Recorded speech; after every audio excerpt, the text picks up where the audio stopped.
First of all, we are very grateful for the host to actually accommodate us over the weekend. We absolutely acknowledge that it's very tough for everyone over the weekend, and to have a 2-hour Nama program at your house, we are really grateful for it. So we all come from India.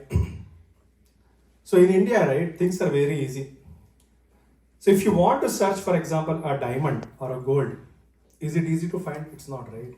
You have to really dig deep. If you have ever seen a mine, you will see that they process tons and tons of rocks, mud and all to even retrieve 1 gram, 10 grams of gold. That difficult it is. And that defines the value of an item. If it is very easily available, why would anyone think this to be as precious? And yet if you go to India, the Harinam is very easily available. No matter what part you come from, North India, South, East, West, wherever center, wherever you go, in one shape, form or the other, you will always see Harinam Sankirtan going all around you. And we take it very casual. You know, somebody is doing Nama and all, we'll think that is it very precious and all. No, it's not. Because if he can do it, I can do it, what is the big deal, right? How can you even bind a value? How can you ascertain what is the value of a Nama? So there is a very a good story that goes behind. So once there was a Rama Bhakta. So he was going for Rama Darshan. So while he was going to the Rama Darshan, he was standing in the queue with full Shraddha and Bhakti. He was thinking about Lord Rama himself. And while he was going, he sees that, whenever you go to a temple, right, there are a lot of varieties of people that come. Some are Bhaktas, some have some problems, some difficulties. And you also have the other side of the people, which are like thieves and all. It's very common in India. So there was one small thief who was running all around. He was just seeing and noticing people who is coming in, who is coming out. And he was targeting those people. He sees that this Bhakta is very deeply contemplating on Rama. So he thought he's a very good target. Let me see if I can steal from him. So he goes near him and tries to steal. The moment some hand comes around, he grabs the hold of that hand and he holds it very tightly. The robber is now very scared, because now if he starts making, 10 people will come. Whether they know or don't know, whether they understand the context or not, in India people like to beat. So he was very scared. So he was begging, leave me, let me go. This Rama Bhakta said, okay, I will let you go on only one condition. If you with wholeheartedly take the name Ram. So he said, what's the big deal? He said, Ram. No, not like that. Wholeheartedly, complete devotion, fix your mind on Rama, bring his form and say Ram. So just to get out of this trouble, he does as he says and says Rama.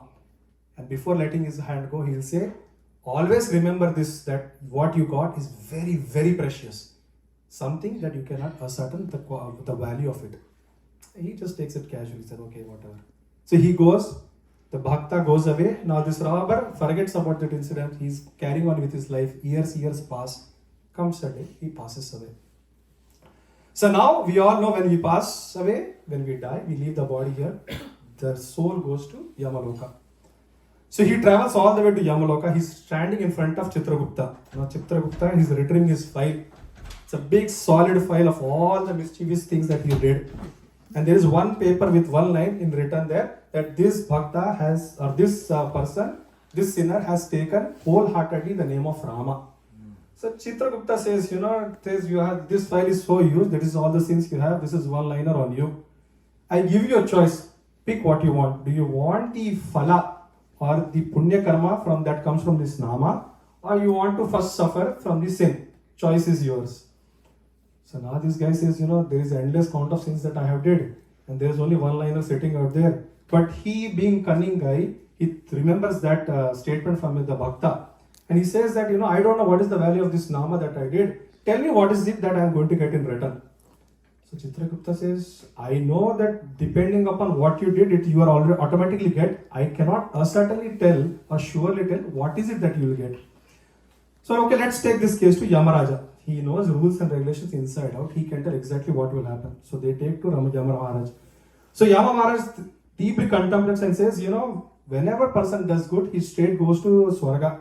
So that is where it is all decided. We'll take you to Swargaloka. Indra will decide whatever is the appropriate value for it.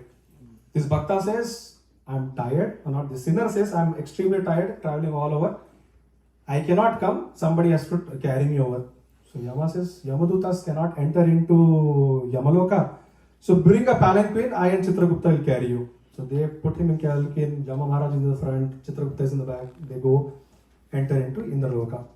Indra is sitting on a big throne and he sees, Yama is carrying somebody incoming. He runs from his throne and straight comes and does namaskaram.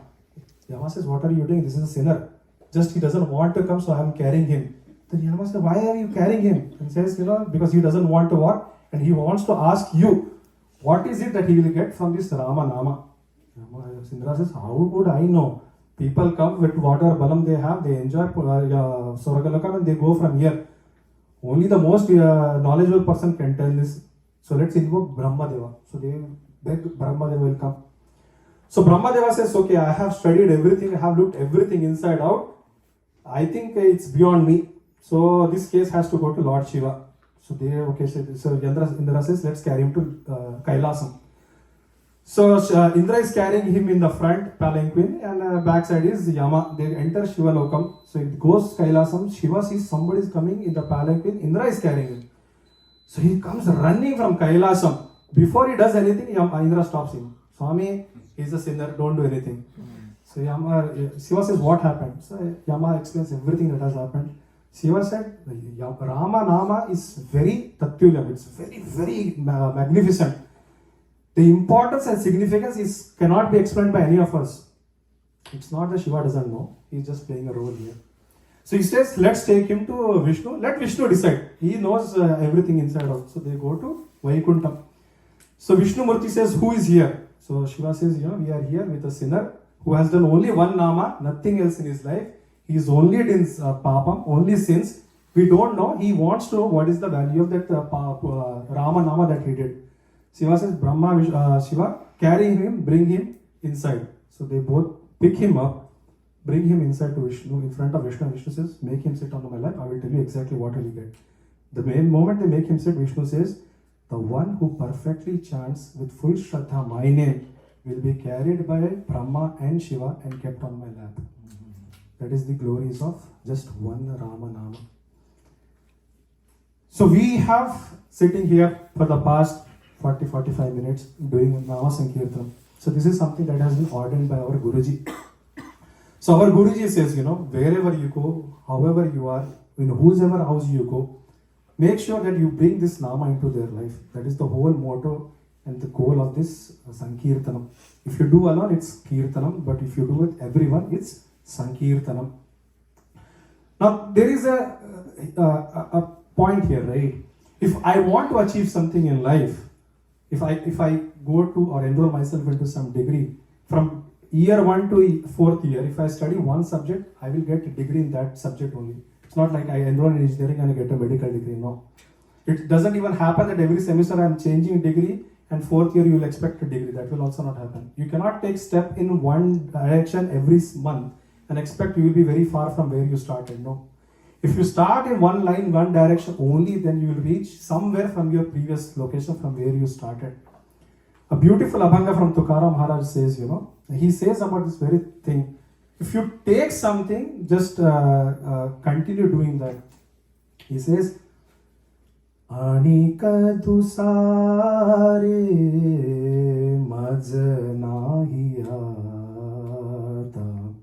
This is clearly, unequivocally saying, for me, personally, I have nobody else but him.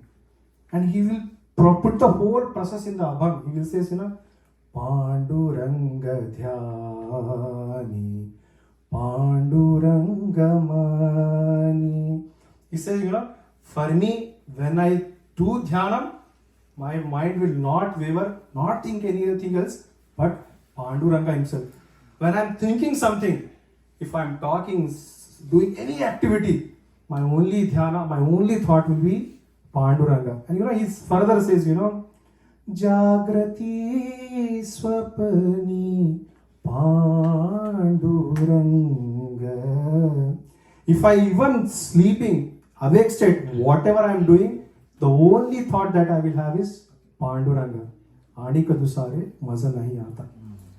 So this is what we want to achieve in life, but it's extremely not that simple. But our Guruji makes this very simple. He says, if you are a bhakta of Ganapati, do Ganapati Upasana, good Ganapati Dhyana, just add Nama to it. If you are a Shiva Bhakta, if you are a Vishnu Bhakta, Panduranga, Mahalakshmi, Tuljapur Bhavani, take any deity that you do as Archana and all, just add this Nama to it. Our only request to everyone here is, as part of this program, if there is any one thing that you can gain, is just see if you can do at least 11 times of Mahamantra every day. It should be part of our life and should be inculcated in our kids' life as well.